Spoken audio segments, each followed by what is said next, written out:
Best Valentine's Day I've had in a long time. Whoa.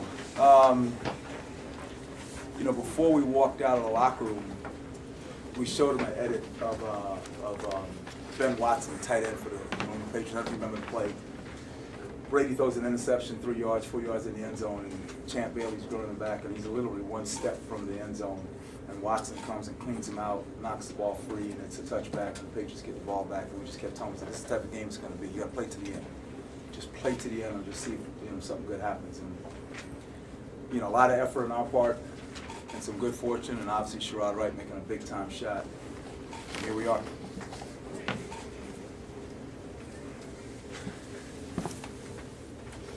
Paul, was there no timeouts left? What kind of instruction were you able to give in those final seconds? We do a lot of individual instruction. I'm sure you've heard me talk about that. And then sometimes we'll put like a certain number of seconds on the clock so they get a feel for how many dribbles they have. And my philosophy is if there's 3.8, we got 3 dribbles. And I don't know if he took 3, but he just trying to put that in their head so they understand. Well, some days we'll say, all right, there's 7 seconds on the clock, you got to get a shot. So you got a combination of,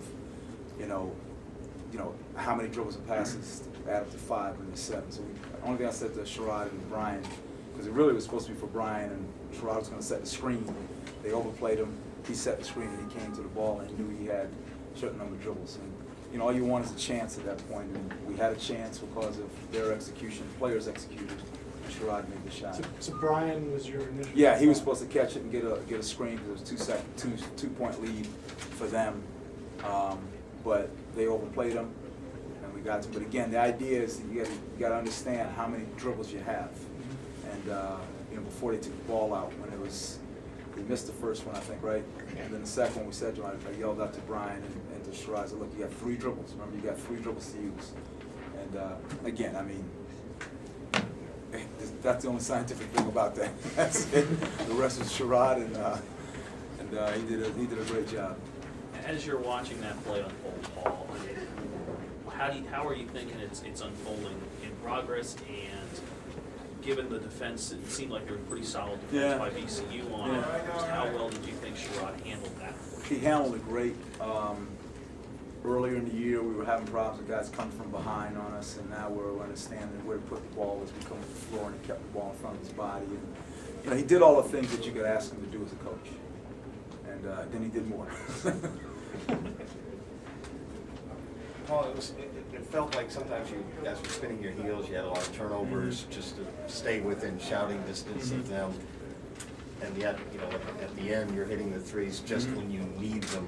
I'm wondering, as a coach, how you feel about how the game unfolded like that.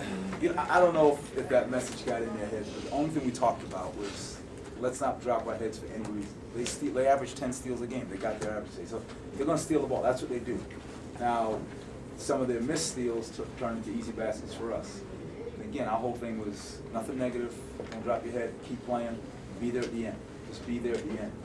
And again, I don't know if that edit meant anything to them. Just that was the last thought they had in their head when they went out. But just keep playing. And let's put it this way: when Sherrod went up and shot the ball, I was just focused on his face, and he looked like, "Hey, I'm here. This is an opportunity." He looked confident when he went up to shoot the ball. It wasn't look like he was just throwing it up and hoping. He looked like he shot that ball like he meant it. Could you talk about Sherrod? It seems like he's been really effective off the bench, and is that a good spot for him? He's like a 6th starter. He's not a bench guy. I think I'm always going to, lean towards seniors, and Andre's a senior, so I'm going to start him. But he's grown. Sherrod has grown a lot as a player. He's still got some room for growth. There's some times that he may forget a defensive assignment, but he's come a long, long way since the start of the year. He hit a low point. I'm not sure the point about wins, and then since then he's been building up. I think he's only had one game where I would say it was subpar since I'd say maybe the last 8 or 9 ball games. He's been really good. He's been really, really good defensively, offensively, playing with a lot of confidence. He's got a chance to be a big-time player. Yeah. Just comment on some of the other guys like Ryan and Vaughn and Bertrell hit big shots there. Yeah, I've been saying all year I think Ryan's the best player in our league. He played like it again tonight. The thing I love about him right now is that he's giving me some good feedback on where he wants the ball, because we have different ways to give him the ball in different spots. Start of the half, he had some great looks. I'm not going to quarrel with his looks, they just didn't go down for him. In the end, he made some big-time shots. Trail was in a bit of a slump. I think he's worked his way out of it. But we're a good team. As long as we understand that it's not going to be your night every single night, we just come and bring a good team effort, we got a chance. And today was a big lesson in that. We had some guys make some mistakes down the stretch, but nobody dropped their head. And Sherrod Wright, Trail, Vaughn, they all picked up each other. They picked up those guys that made a couple of mistakes. And we got a really important game here as we move forward.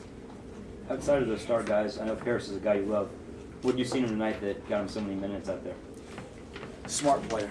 He's a very smart player, plays a lot of confidence. I just had a feel of the last couple games. I think it was the second half of Hofstra. He came in and changed the whole game against Wilmington. Again, second half, he changed the game. He played really well, so I just felt like, what the heck, let me give him a chance now. He's a very, very intelligent basketball player. He's going to be a very good coach. I'm sure you've had guys that have hit, maybe not 30-footers, but similar types of shots over the years to Kaepernick. Not as many as you think. Not as many as you think. I've seen quite a few. You were one of them. I was indeed. But what sort of impact does making a play like that have on a guy going forward over the rest of his career? It definitely emboldens him, makes him more confident. But more important, it makes our team more confident and really get that belief that we'll just keep playing and see what happens. And again, I can't stress enough, that's what our whole game plan was tonight, because you knew these guys were going to make us play a little uneven at times. And when you get a shot like that, then it's easy to convince guys. Just, coaches always talk about just keep playing to the end, stay ready, all those cliche things. Well, today all those cliches were, they came true. They were very important. They were truthful. Last question. Coach, just looking at the stat sheet, Eric and Corey Edwards both didn't have a great night, but talk about their contribution that you don't see on this piece of paper. Yeah, Corey I thought did a pretty good job at times in the pressure. Obviously, he had a tough last possession there, but he did a nice job against their pressure, got us some easy baskets. And Eric's just a presence around the basket. I mean, he erases a lot of easy shots, and he doesn't mind giving a foul once in a while, which I don't have a problem with. He's going to be a really good player also. I'm glad he's on our team. So.